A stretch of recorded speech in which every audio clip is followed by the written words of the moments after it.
वो नहीं पढ़ सकता, ये कभी ना बोले, करेगा एक दिन, वो भी इतिहास रच कर रहेगा, उसके अंदर वो बल देवाधिदेव महादेव देगा, वो बल देगा परमात्मा उसको, वो शक्ति देगा परमात्मा उसको। कैसे नहीं हो सकता?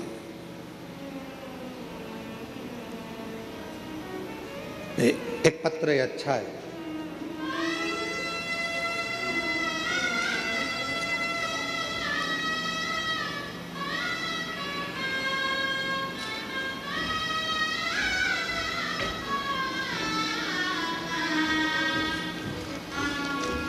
मीना चौहान, पति यशवंत चौहान, बेटे का नाम पंकज चौहान, स्थान कसारीडीह, कन्हैयापुरी, दुर्ग। कहीं बैठे हो तो हाथ आप ही हैं दीदी, हाथ हिला दो, आ जाइए, बेलपत्र लेकर जाइए, आइए। मैं पशुपतिनाथ व्रत का और एक लोटे जल का क्या वर्णन करूं गुरुदेव। मेरे बेटे का नाम पंकज चौहान है, 2-3 साल से पुलिस की नौकरी की तैयारी कर रहा था, परंतु वह 2-3 नंबर से फेल हो जाता था। गुरुदेव, मैंने अपने बेटे से कहा, सियोर वाला महाराज कहता है एक बार पशुपतिनाथ का व्रत कर, मंदिर जाकर एक लोटा जल चढ़ा और फिर पूरी मेहनत कर। सियोर वाला बाबा कहता है कि अपनी मेहनत को 4 गुना कर, परिश्रम इतना करना, रात दिन मेहनत करना, रिजल्ट भोले बाबा अच्छा देगा। मेरा बेटा मंदिर जाना प्रारंभ करा, पशुपति व्रत किया और एक लोटा जल चढ़ाता।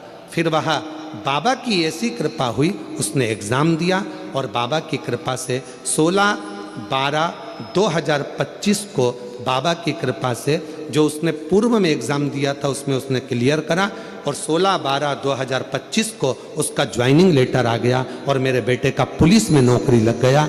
मैं बाबा को प्रणाम करने के लिए यहाँ आई, बाबा को नमन करने के लिए।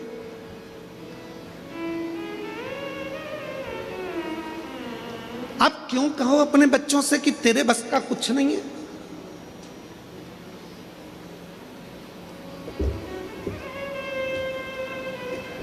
कभी अपने बच्चे से मत कहो कि तेरे बस का कुछ नहीं है।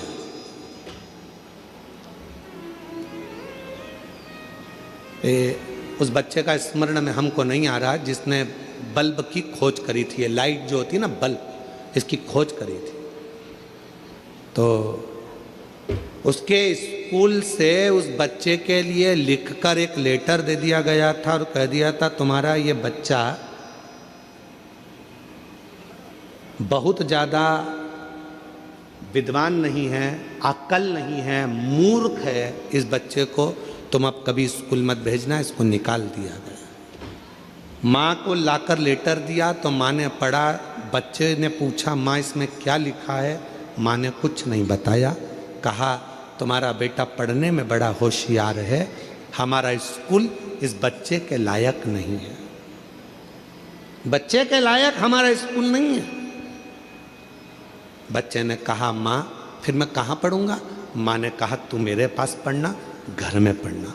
माँ ने अपने बच्चे को इतना पढ़ाया, इतना विद्वान बनाया कि वो बच्चा खुद एक अच्छा साइंटिस्ट बनकर बल्ब की खोज कर लेता है और पूरे विश्व को प्रकाशमय कर देता है। जब माँ मर गई, माता के प्राण चले गए, उसने अलमारी खोली, माता की अलमारी में से डब्बा निकला, डब्बे में से वो लेटर निकला जो उसको स्कूल में दिया गया था। उस लेटर को जब उस बच्चे ने पढ़ा तो उसमें लिखा था कि आपका बच्चा विद्वान नहीं है, उसमें गुण नहीं है पढ़ने के, वो बहुत कमज़ोर है, हमारा स्कूल इसको नहीं पढ़ा सकता, इसको घर ले जाओ, हमारे स्कूल से इस बच्चे की हम टीसी निकाल रहे हैं, इस बच्चे को दे रहे। पर माँ ने उसको विद्वान बना दिया। आ जाओ, माँ ने उसको विद्वान।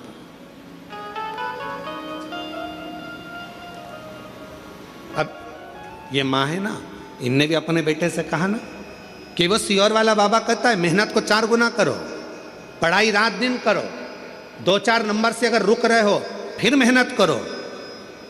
और इतनी मेहनत करवाई अपने बेटे से कि आज बेटे का पुलिस में सिलेक्शन हो गया। एक बार जोरदार ताली। बधाई, एक बार जोरदार ताली बजाओ। खूब खूब बधाई आपको। एक माँ, एक घर की स्त्री, एक घर की नारी कभी ना कहे अपने बच्चों से कि इसमें विद्वत्ता नहीं, इसमें ज्ञान नहीं, ये कुछ नहीं कर सकता। करेगा।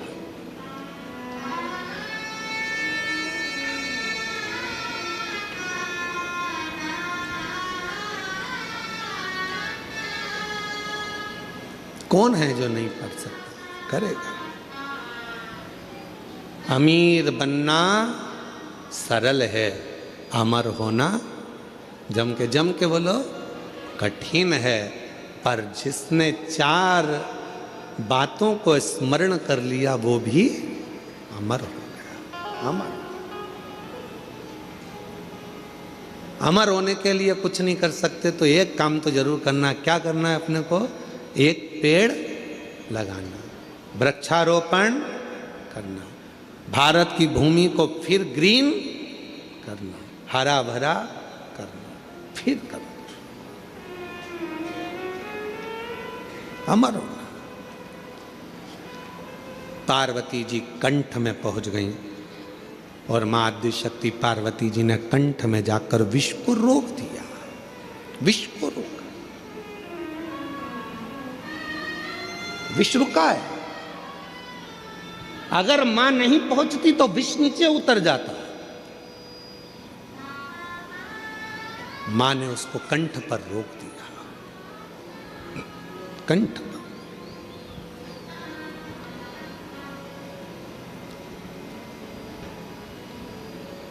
मेरी जीजियों, मेरे जीजाओं, मेरी बेटियों, बेटाओं, मेरे बुजुर्ग माँ बाप, एक बात का स्मरण अपने अंदर रखिएगा।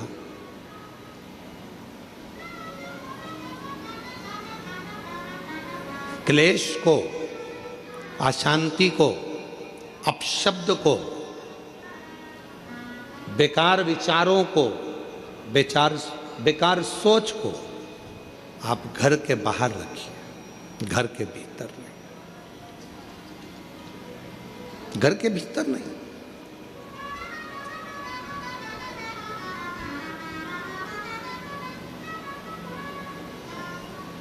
हम हमारे घर को घर बना रहने दें। कई लोग अपने घर को बहुत बहुत बहुत विचार कर कर होटल बनाने का प्रयास कर रहे हैं, पर निवेदन है कि घर को होटल ना बनाए। घर को होटल ना बनाए। हम बेटियों से भी कई बार कहते हैं आप अपने माता पिता के द्वारा पढ़ते हो, माँ बाप आपको पढ़ाते हैं, माता पिता अच्छी शिक्षा दिलवाते हैं, माता पिता कॉलेज पहुंचाते हैं, माता पिता अच्छे आपको कपड़े पहनाते हैं, माता पिता आपको खूब संभाल कर रखते हैं, खूब खूब व्यवस्था करते हैं।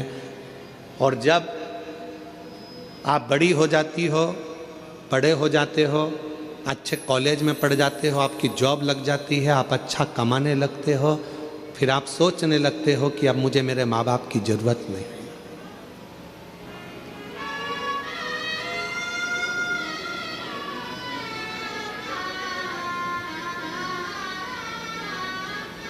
हमने एक बात पहले भी कही थी, आज फिर कहते हैं।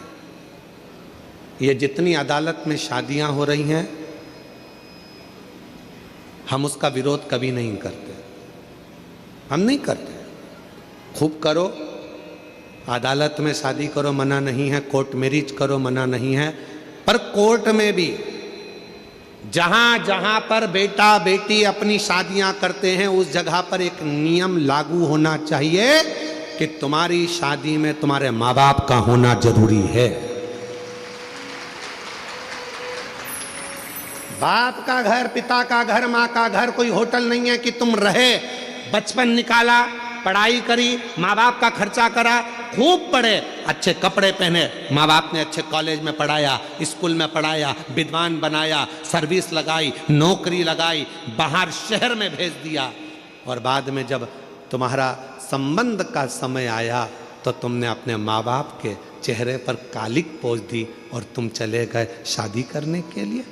कम से कम एक नियम तो होना चाहिए कि जिस माँ की कोख से तुम निकले हो, जिस माँ ने तुम्हें गोदी में रखा है, जिस बाप ने अपनी पूरी पूंजी तुम्हारे परवरिश में लगा दी, तुम्हारी एक खुशी में क्या तुम्हारे माँ बाप शामिल नहीं हो सकते? क्या माता पिता नहीं हो सकते? घर को होटल मत बनाओ। घर होटल नहीं है कि यहां बड़े होगे और बाद में मन का करोगे, नहीं। प्रत्येक बेटी को नियम लेना चाहिए, चाहे किसी भी कॉलेज में पढ़े हो, किसी भी स्कूल में पढ़े हो, कितनी भी उच्च पद पर बैठकर तुम नौकरी कर रहे हो, पर कितने भी तुम्हारे फ्रेंड बन जाएं, कितने भी दोस्त बन जाएं, किसी की बॉडी देखकर, किसी की गाड़ी देखकर और किसी विधर्मी के चक्कर में ना आकर निर्णय देना कि शादी तो मैं अपने माँ बाप के कहने पर करूंगी, चाहे कुछ भी कर दो।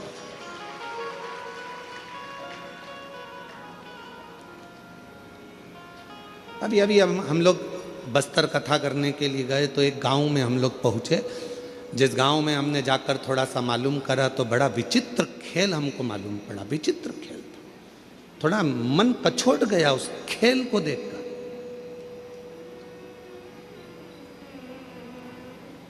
कि गांव की साधारण बेटियों को सामान बेचने के बहाने साइकिल पर, मोटरसाइकिल पर सामान रखते हैं, तिलक लगाते हैं, कंठी पहनते हैं, सामान बेचने के बहाने आते हैं और गांव की भोली भाली बेचारी बेटियों को अपने झांसे में लेकर उससे विवाह कर लेते हैं और बाद में लव जिहाद तो करा ही करा, पर साथ में लैंड जिहाद भी करा, उसको अपना बना लिया और उसकी जो प्रॉपर्टी थी, उसकी जो जमीन थी, उसको भी अपना बना लिया। ये भी चल रहा है।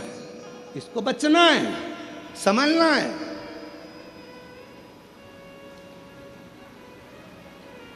वो लव जिहाद का शिकार तो हुई, साथ में लैंड जिहाद का भी शिकार हो रही है। पूरी भूमि चली गई, पृथ्वी चली गई। वो किसान माँ बाप के पास में तो 2 एकड़ 1 एकड़ जमीन थी, जो गांव में छोटा सा एक रकबा था जिसमें वो धान बोता था, खाता था, वो भी ले गया।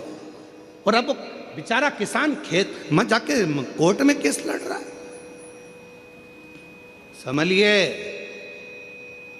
सावधान इंडिया, सावधान मेरे छत्तीसगढ़ की जीजियों, सावधान। भले तुम में छत्तीसगढ़िया सबले बढ़िया, जय जोहार। तुम में वो बल है,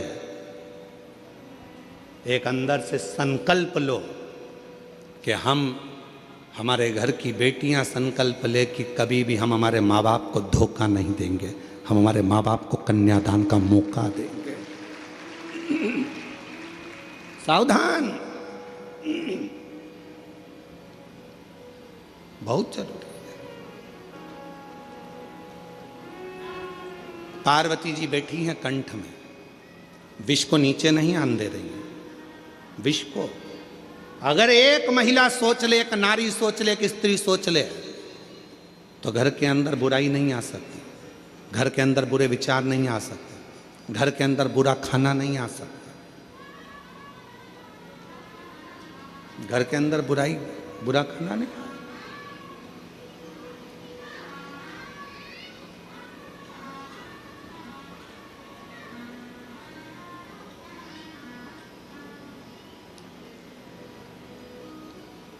बुराइयां किसके घर में प्रवेश करती हैं? जहां बुरे विचार इकट्ठे होना चालू हो जाते हैं। बुरे विचार। कितने लोग बैठे हैं यहां पर जो रोज नहाते हैं?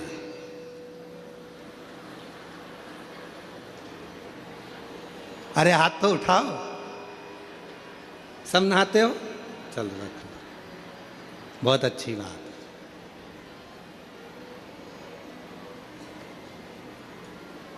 कितने लोग बैठे हैं यहाँ पर जो रोज साबुन लगा के नहाते हैं? सभी साबुन लगा के नहाते हो? नहा लो, रख लो। काय के लिए नहाते हो? कोई ने तुमको नहाने का बोला? जम के बोलो नहीं। नहा क्यों रहे हो? शरीर से गुरुजी मेल जम जाएगा। एक दिन नहीं नहाएंगे फिर मेल जमेगा, 2 दिन नहीं नहाएंगे फिर मेल जमेगा, 3 दिन नहीं नहाएंगे फिर मेल जमेगा। इतना मेल जम जाएगा तो जरा सा पानी डले ने यूं रगड़ो तो बत्ती बत्ती निकले, बत्ती बत्ती ऐसी। और इतना मेल जम जाए तो यहाँ रगड़ो नहीं तो ही बत्ती दिखे दादा, तो ही बत्ती। इसलिए नहाना बोलो बोलो जरूरी। रोज का मेल रोज साफ होना चाहिए। उसी तरह याद रखना अपने घर में अगर थोड़ा सा भी गंदगी आना चालू हो जाए, कोई मदिरा का पान करने लगे, कोई गलत भोजन करने लगे, गलत विचार लेकर आ रहा है, उसी दिन मेल को साफ कर दो, वरना वो मेल जम जाएगा, मेल जम जाएगा, वो मेल जमेगा। काय से आए हो आप लोग यहाँ पर कथा सुनने के लिए? पैदल, मोटरसाइकिल से, 4 व्हीलर गाड़ी से, बस से? बोलो तो जम के। मान लो बीच में मोटरसाइकिल खराब हो गई या उसका पेट्रोल डीजल खत्म हो गया तो क्या करोगे? उसमें नली का पानी डाल लोगे? अरे बोलो तो जम के। नहीं, अगर नली का पानी डाल लो तो मोटरसाइकिल चले कि नहीं चले? अरे बोलो तो नहीं चले। क्या करेगी वो? अटक जाए। चलेगी क्या मोटरसाइकिल? नहीं चले। कौन बोल रहा है? नहीं, इधर से एक छोटा बच्चा बहुत प्रेम से बोल रहा है। कौन बोल रहा है? हाँ, आजा, दौड़ के आजा मेरे पास, आजा, दौड़िया, तू भी आजा, आजा, दौड़ के, जल्दी दौड़ के आजा।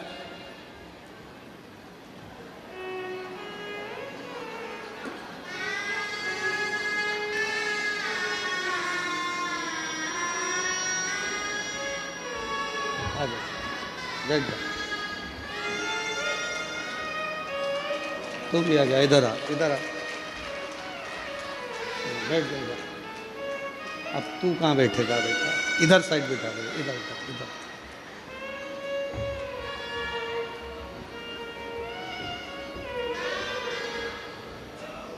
बेटा इसको बैठ जा, बैठ जा, बैठ जा। नहीं बैठना, इसको उतार दो, उतार दो, इसको उतार दो। नहीं, गिर जाएगी, इसको उतार, इसको उतार, उठा, तू बैठ जाएगा। मोटरसाइकिल नाली के पानी से चलेगी? नहीं। जम के बोलो जरा। नहीं, नहीं चलेगी। गाड़ी नाली के पानी से चलेगी? नहीं, नहीं चलेगी। तो ये शरीर दारू से चलेगा? नहीं, नहीं चलेगा। चलेगा? नहीं, नहीं चलेगा। अच्छी गाड़ी चलाना है तो अच्छे पेट्रोल की जरूरत है, और शरीर को अच्छा रखना है तो अच्छे भोजन और पानी की जरूरत है। इसमें गटर का पानी मत डालो, नाली का पानी। ये दारू का जो नशा है, ये गंदा नाली का पानी है। क्या है वो? पानी। गंदा नाली का पानी है। जरा साथ में बोलो। दारू क्या है? गंदा नाली का पानी है। इसको किसी को भी पीना नहीं चाहिए, नहीं पीना चाहिए। इसलिए क्या करना चाहिए? शिव कथा सुनो, गाड़ी भी चलाओ, होशियारी से चलाओ, सीट बेल्ट बांध के रखो, और नशे में रहकर गाड़ी भी मत चलाना, और अहंकार के नशे में घर भी मत चलाना। बर्बाद हो जाओ, बर्बाद हो जाओ। बोलो हर हर। चलो लो, तुम दोनों ने अच्छी कथा बाची, जोरदार। चलो शम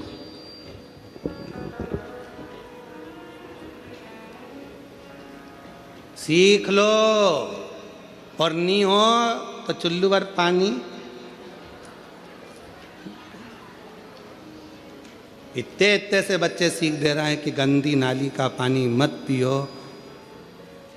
जब नाली का पानी पीने के बाद तुम रोड पे सही नहीं चल सकते तो क्या घर खाक चलाओगे? समझ जाओ। थोड़ा सतर्क हो जाओ, सावधान सावधान। छत्तीसगढ़ पुलिस तो हमेशा एक अभियान चलाती है नशा मुक्ति के लिए, और आज से नहीं, हमको यहाँ आते आते कई साल हो गए। हम जब से यहाँ आ रहे हैं तब से हम देख रहे हैं कि छत्तीसगढ़ पुलिस एक नशा मुक्ति के लिए एक अभियान चलाती है। एक बार छत्तीसगढ़ पुलिस के लिए भी जोरदार ताली बजाकर साधुवाद। नशे से मुक्त हो। आज जरा जरा से नवयुवक बेटा बेटी नशे में ग्रसित हो रहे हैं। फिल्मों का निर्माण ऐसा हो रहा है जिनमें बेटा बेटियों को भी नशे में धुत बताया जा रहा है, प्रेरणा दी जा रही है कि आप भी नशा करो, पर नशे से मुक्त हो। नशे से आपका परिवार ठीक नहीं चल सकता, श्रेष्ठ नहीं चल सकता। आज संत श्री गुरुदेव घासीदास बाबा जी की जयंती महोत्सव पर जितने बैठे हो और जितने विश्व के लोग इस पवित्र शिव महापुराण की कथा को सुन रहे हैं, संत श्री घासीदास बाबा जी ने अपनी प्रेरणा में कहा है, सतनामी समाज को प्रेरणा दी है, अपनी समाज को प्रेरणा दी और जनमानस को प्रेरणा दी है कि नशे से मुक्त होना। इसलिए आज सारा जगत इस कथा के माध्यम से अंदर संकल्प करे कि आज के बाद कभी भी हम जिंदगी में किसी गलत व्यसन को धारण नहीं करेंगे। आज से हम व्यसन का त्याग करते तो समझो कि संत श्री गुरुदेव घासीदास बाबा जी की जयंती हमने मनाई। गलत विचारों को छोड़िए, गलत सोच को छोड़िए। मां जगत जननी पार्वती जी कंठ में बैठ गई, विष को नीचे नहीं उतरने दिया, विष नीचे ना आए।